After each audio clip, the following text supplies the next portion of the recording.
नमस्कार दोस्तों, एक बार फिर से आप सभी का स्वागत है हमारे चैनल BAMS लेक्चर्स में। तो जैसा कि आप सभी को पता है कि हम प्रमाण पढ़ रहे थे, तो आइए इसे स्टार्ट करते हैं। वीडियो स्टार्ट करने से पहले अगर आप हमारे चैनल पर नए हैं तो हमारे चैनल को सब्सक्राइब करना ना भूलें and press the bell icon for latest updates. तो चलिए दोस्तों, हम ये वीडियो स्टार्ट करते हैं। सबसे पहले देखिए उपमान प्रमाण का परिचय।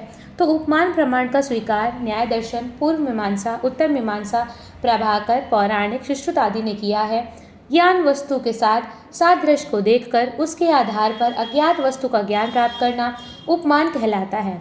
इसका क्या मतलब है, मैंने आपको बताया था जब हम दर्शन पढ़ रहे थे, उसमें प्रमाण आए थे, तो मैंने आपको बताया था उपमान मतलब होता है किसी भी चीज़ की उपमा देना। मतलब जैसे कि आपने कभी बुर्ज खलीफा देखा तो उसको देखकर आपने वैसी ही कोई और बिल्डिंग बड़ी देखी हो तो उसकी आपको याद आ जाए कि हाँ, एक और बहुत बड़ी बिल्डिंग मैंने देख रखी है, तो उसे हम कहते हैं उपमान देना। उपमान प्रमाण की मतलब किसी और की उपमा से अपने आप को, मतलब आपको किसी चीज़ की याद आ जाए या किसी चीज़ को आप प्रमाणित कर सकें किसी और चीज़ का आधार मानकर, तो उसे हम बोलते हैं उपमान प्रमाण। उपमान शब्द की व्युत्पत्ति। उपमान शब्द उप प्लस उप धन मा धन ल्युट प्रत्यय से बनता है, जिसका अर्थ है तुलना करना या सादृश्य इत्यादि।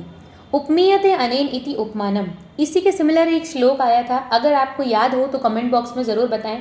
जिससे उपमिति हो, उत्पन्न हो, उससे क्या कहते हैं, उपमान कहते हैं। तो जिससे आपका कंपैरिजन हो, कंपैरेटिविटी यहाँ पर शो होती है, उसे क्या बोलते हैं, उपमान। उपमिति का अर्थ है सादृश्य से प्रदान वस्तु ज्ञान।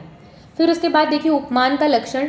तो चरक संहिता के अनुसार किसी प्रसिद्ध वस्तु का दूसरे अप्रसिद्ध वस्तु से समानता को देखकर जो कथन किया जाता है उसे क्या कहते हैं, उपमान कहते हैं। जैसे कई लोग कहते हैं कि तुम जो है कृति सेनन के जैसी दिखती हो, तो आपने कृति सेनन का वो दिया, उपमा दी कि उसके जैसी।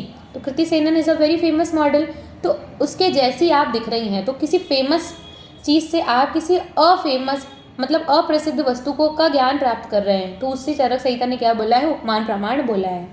ठीक है।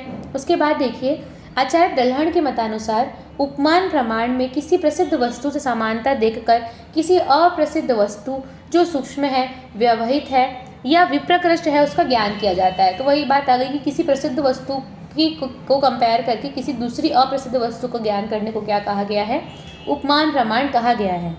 तो उपमिति करणम उपमानम, अर्थात उपमिति के करण अर्थात साधन को क्या कहते हैं, उपमान कहते हैं। The statement that is done by looking at the similarity to an uncommon object of a famous object is called उपमान। इसके बाद देखिए उपमान प्रमाण के उदाहरण।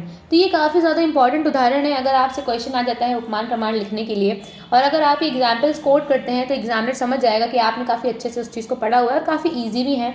जैसे देखिए सबसे पहले दंड के समान देखकर दंडक रोग को समझना।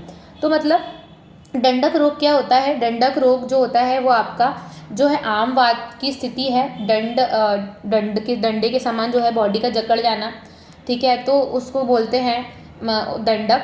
ठीक है, तो दंड जो होता है, डंडा सीधा होता है, और जिस कंडीशन में बॉडी जो है डंडे के समान सीधी हो जाए और बिल्कुल भी मूवमेंट ना कर पाए तो उसे क्या बोलते हैं, दंडक रोग। तो दंडक रोग किससे उपमा ली गई है, डंडे से। उसके बाद धनुष को देखकर धनुष स्तंभ रोग को समझना है ना। तो धनुष स्तंभ क्या होता है, टिटनेस।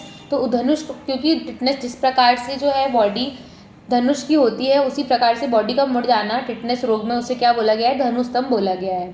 ठीक है। उसी प्रकार और आचार्यों के अनुसार जो है अलग अलग मत है। जैसे देखिए मांस को देखकर मशक का ज्ञान किया जाता है ना। जो मांस होती है दाल, मूंग की दाल, उसको देख करके किसका ज्ञान करना, small pigmented hyper pigmented areas of the skin, तो मशक उनको बोला गया है, उसका ज्ञान करना। तिल के परिमाण का तिल कालक यानी ब्लैक मोल, जो कि आपका तिल जिसे हम कहते हैं शरीर पर, मस्सा।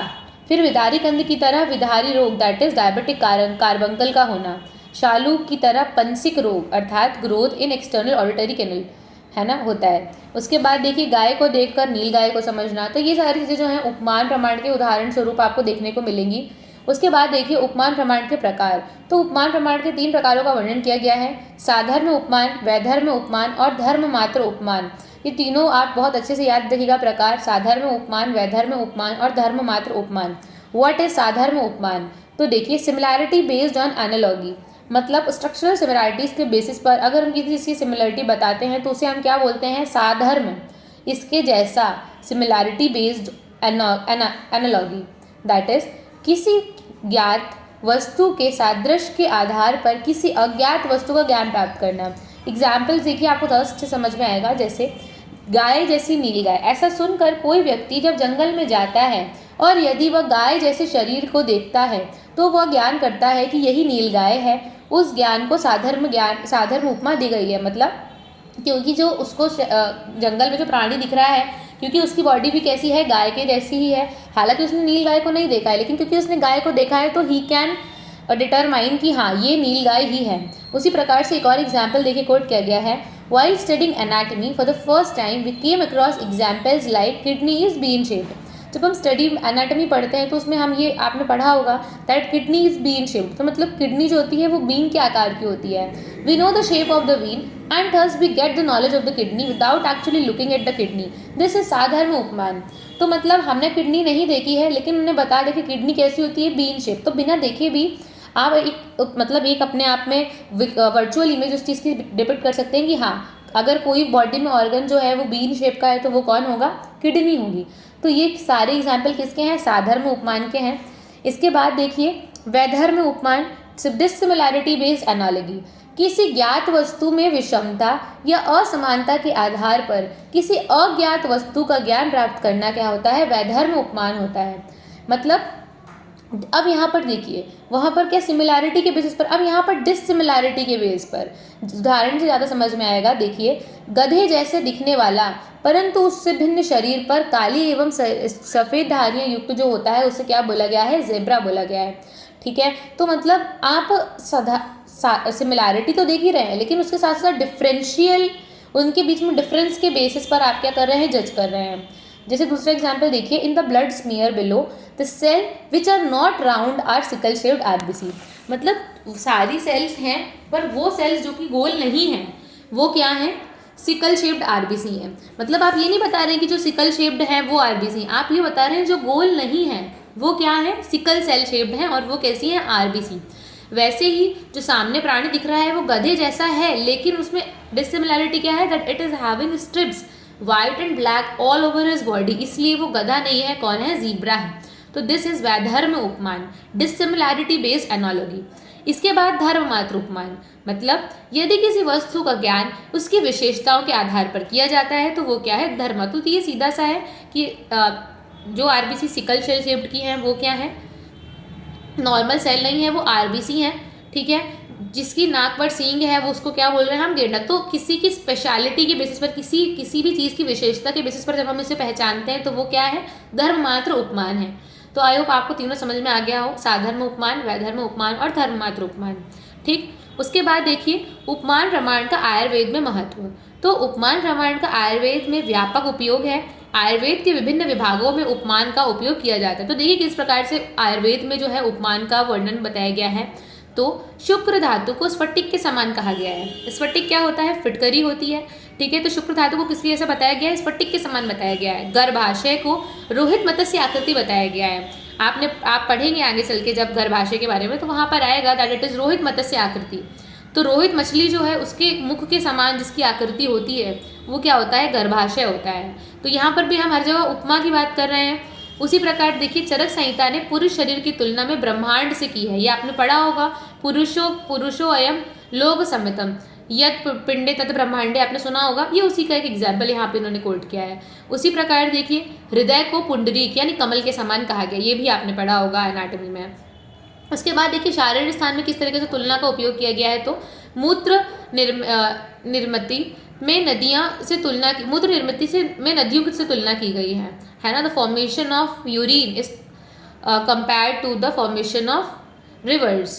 फिर उसके अलावा धातु पोषण न्याय जैसे खल्ले कपोत, केदारी कुल्या आदि में उपमान का उपयोग किया। आपको पता ही है धातु पोषण न्याय, खल्ले कपोत न्याय, तो यहाँ पे पक्षियों से रिलेट किया गया है। केदारी कुल्या में कुल्याओं से रिलेट किया गया है ना।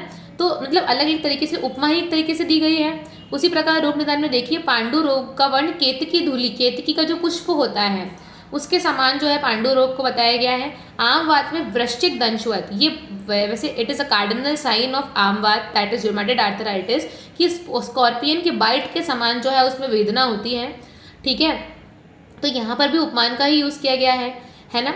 तो ये इसी तरीके से काफ़ी सारी चीज़ों में, द्रव्य गुण में भी देखिए, गाय के कान के सादृश गोकर्णी नामक वनस्पति होती है। तो गोकर्णी उसका नाम क्यों है? क्योंकि वो गाय के कान के सादृश है। उसी प्रकार गुडुचि के कांड में चक्र के समान रचना होती है, इसीलिए उसे चक्र लक्षणिका कहा जाता है। तो आप जब गुडुचि के पर्याय पढ़ेंगे, दैट इज स्टिनोस्पोरा कॉर्डिफोलिया, उसके पर्याय जब आप पढ़ेंगे तो आपको आएगा कि उसको चक्र लक्षणी भी कहते हैं, क्योंकि उसके अंदर जब आप उसको काटते हैं तो उसके अंदर जो है उसका जो सेक्शन होता है उसमें आपको जो है चक्र दिखता है, तो इसलिए उसको चक्र लक्षणिका भी कहा जाता है। तो उसी प्रकार से जो उपमान के जो है आप हर जगह वेरियस एग्जाम्पल्स आपको देखने को मिलेंगे उपमान प्रमाण के। तो ये चैप्टर जो है यहीं पर ख़त्म होता है। अगर आपको थोड़ा सा भी डाउट हो तो आप मुझे कमेंट बॉक्स में पूछ सकते हैं।